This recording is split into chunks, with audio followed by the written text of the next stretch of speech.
सांप को सारी उम्र भी शहद चटाएं तो वो जहर थूकना नहीं छोड़ता। इसी तरह कुछ लोगों पे आप चाहे कितना भी खुलूस लुटा दें, वो डसने से बाज नहीं आएंगे, क्योंकि फितरत नहीं बदलती। मियार ये नहीं कि आपको कितने लोग पसंद करते हैं, बल्कि मियार तो ये है कि किस तरह के लोग आपको पसंद करते हैं।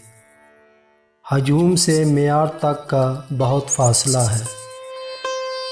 अच्छा इंसान बनने के लिए आपको ख़ुद कोशिश करनी पड़ती है, जबकि बुरा इंसान बनने के लिए मुआशरे की तमाम क़ुव्वतें आपका साथ देती हैं। जब अपनों में गद्दार, मक्कार, मुनाफिक पैदा हो जाए तो मैदान में खड़ा शेर भी कुत्तों से हार जाता है। नौजवान और घोड़े कभी जंगों की शान हुआ करते थे, आज दोनों ही शादियों में नाचते नज़र आते हैं। क्या दिन थे जब किसी अजीज़ या रिश्तेदार को रेलवे स्टेशन छोड़ने जाते थे तो आंखें नम हो जाती थीं। अब तो कब्रिस्तान में भी कह के गूंजते हैं। वो खिड़की बंद कर दें जो आपको तकलीफ़ देती है, चाहे उस पार का मंज़र कितना ही हंसी क्यों ना हो।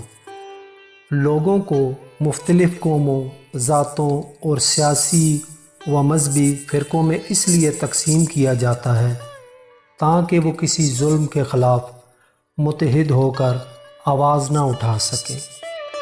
तरबियत बड़ों की अक्कासी करती है और ये नस्लों को या तो इज़्ज़त दिलवाती है या ज़िल्लत का सबब बनती है, या जन्नत में ले जाती है या जहन्नम में।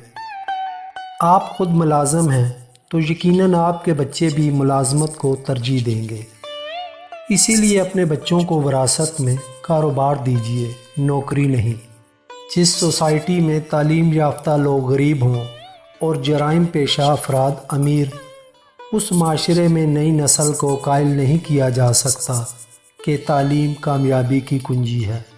बचपन में जब कभी घर के ऊपर से जहाज़ गुज़रता था तो हाथ हिला कर उसे टाटा किया करते थे, और अब बड़े होकर साथ वाले को सलाम तक नहीं करते। एक बात याद रखिएगा, कुरान सिर्फ सादिक और अमीन के दिल में उतरता है। मैंने इस किताब के बड़े बड़े उलमा को देखा है जो अमानत की राह से ज़रा फिसले, फिर इनसे कुरान की हलावत छीन ली गई और फिर वो कभी कुरान को हाथ ना लगा सके।